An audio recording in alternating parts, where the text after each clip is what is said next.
Un cordial saludo. Para mí un gusto estar con ustedes, poder compartir el trabajo de investigación que se realizó, el cual se llama Arte sin Rejas, la reinserción social por medio de la formación artística en los centros de reclusión social en la provincia de Chimborazo, específicamente en el cantón Alausí, esto en el Ecuador. Para entrar en contexto, quisiera comenzar explicando que el Ecuador consta con 35 centros de reclusión, en los cuales se encuentran un promedio de 12.000 personas recluidas, privadas de la libertad, y que esto genera un porcentaje de aumento también en la población carcelaria del 7% anualmente. El problema se da debido a que la falta de trabajo, a la falta de educación, que estas personas en su mayoría incluyen o recaen en problemas ante la ley. También el proceso que se da dentro de las cárceles es el de la falta justamente de políticas que ayuden a la reinserción social, a la rehabilitación. Esto conlleva que un 46% de las personas que se encuentran privadas de la libertad recaigan otra vez en problemas delictivos y reingresen a las cárceles. ¿Cuál fue la propuesta del trabajo? Primero, este trabajo tiene un enfoque cual y cuantitativo para el estudio de antes, cómo se trabajó con los PPLs, con las personas privadas de la libertad, en cuanto a sus actitudes, que nosotros pudimos evidenciar al momento de ingresar la actitud un poco agresiva, reacia al aprender y de compartir. Entre ellos no querían compartir. Como es bien sabido, dentro de las cárceles se dan este problema de extorsiones, de abuso de quienes son más fuertes sobre los que son más débiles, y esto generaba esa falta de socialización, de compartir de estas personas. ¿Cómo se fue midiendo el cambio? Con escalas de Likert, en donde que al final del proyecto se pudo evidenciar cómo cambiaban las personas en cuanto a sus actitudes y su modo de ver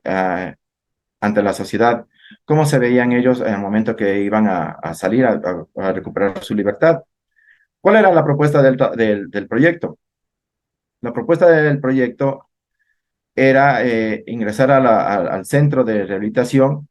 y poderles proporcionar actividades artísticas, como pintura, como escultura, como tallados en madera, en cerámica, para que estos a su vez puedan generar ingresos dentro de la cárcel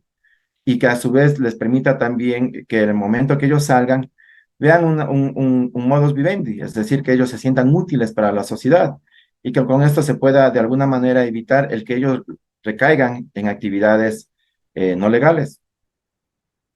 Es bien sabido que en los países de Centroamérica, sobre todo de Latinoamérica, la política pública no aporta mucho con la parte de la reinserción social, y que esto está de alguna manera conllevando a que nuestros países se vean inmersos en muchos actos delictivos y de violencia. Como es bien sabido, a nivel del Ecuador, estamos pasando por una etapa en la que estamos viendo mucho sicariato y robos todos los días, asesinatos de igual manera. Entonces, ¿cuál es la propuesta? Que a través dentro de las cárceles, las personas puedan generar estas actividades que de alguna manera, si la vemos por la parte artística, cuando una persona se inmiscuye en las artes, genera otro pensamiento, un pensamiento donde que la gente ve el mundo de una manera más amable, más humana para ellos y para el resto, y que a su vez también que el adquirir estas habilidades artísticas también les generen un proceso de habilidades que les conlleve a generar trabajos. Entonces, ¿qué es lo que fuimos viendo nosotros? Fuimos viendo la preparación de materiales, de actividades que se puedan trabajar dentro de la cárcel, obviamente con los cuidados que se deben conllevar, ya que dentro de la cárcel muchas veces no se puede manejar materiales cortopunzantes y esas cosas por el peligro que existe. Pero al transcurso del tiempo se iba viendo, como decía a un inicio, se iba viendo el cambio de estas personas, donde que ellos ya no estaban tan agresivos ni con quienes entrábamos a trabajar, ni entre ellos. Entonces estaban esperando cada 8 días que ingresábamos al centro penitenciario. Veíamos cómo ellos esperaban con ansias el poder empezar las actividades, ya que se sentían útiles y se sentían de alguna manera maravillados con las habilidades que ellos iban logrando y con el cambio que ellos iban generando. Como anécdota, yo tengo una señora que tenía como 60 años y que decía que el hijo estudiaba diseño gráfico. Ella estaba recluida en Alausí, que es un cantón del Chimborazo en la ciudad de Riobamba, y el hijo estudiaba diseño gráfico en Quito. Entonces decía, este fin de semana viene mi hijo a visitarme y le voy a mostrar lo capaz que yo soy para también poder diseñar y crear y poder compartir con él los aprendizajes. Entonces esas enseñanzas que íbamos adquiriendo nosotros también de parte de ellos era lo que nos motivaba a seguir trabajando y ver los cambios que se iban dando. ¿Cuál era la propuesta también? Era una propuesta interdisciplinar donde la facultad de diseño gráfico, ellos entraban también a generar marca, a generar los podcasts para que ellos puedan promocionar sus productos y por ende venderlos. Como decía en un principio, el Estado proporciona 75 centavos diarios para la manutención de cada uno de los PPLs, que obviamente multiplicados por el número de personas que están recluidas es un número grande de dinero que se invierte, pero a manera personal 75 centavos para que una persona pueda vivir no justifica tampoco, y por mí no a pensar que esta gente también está adentro, tiene familia, tiene hijos, tiene hermanos, tiene madre, tiene padres que están afuera y que ellos de alguna manera quieren solventar el costo de vida de ellos también allá afuera. Entonces, es por lo que se ve también que la delincuencia está ejerciendo tanto dentro como fuera de las cárceles. Entonces, si ellos tuvieran otra opción para generar ingresos, sería una de las formas que también aportaría para que la delincuencia en el Ecuador y posiblemente en países latinoamericanos comience a bajar, ¿no? El dar educación, el dar un recurso de sustento para estas personas, que ellos se puedan sentir útiles, nos parece que es algo como que sustentable en el tiempo y en el espacio para que ellos puedan reinsertarse a la sociedad. Como decía, a medida que fuimos trabajando con los PPLs, fuimos viendo el cambio de actitud y también la mejora en habilidades artísticas, donde que ellos fueron ya creando obras y que se pudo vender a través de la relación que yo decía, esta interdisciplinar que tuvimos con la escuela de diseño, en la que ellos les generaron la marca y teníamos una ventaja que afuera de la cárcel pasa también el tren.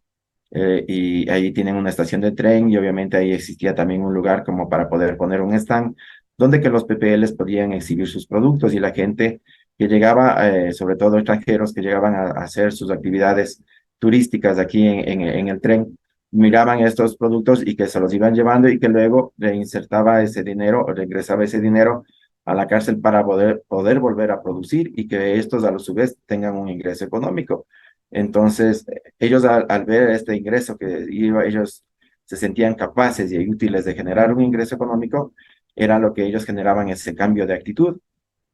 que se pudo ver al final del proyecto, como ellos tenían otra visión de vida que al conversar con ellos, al realizar estas escalas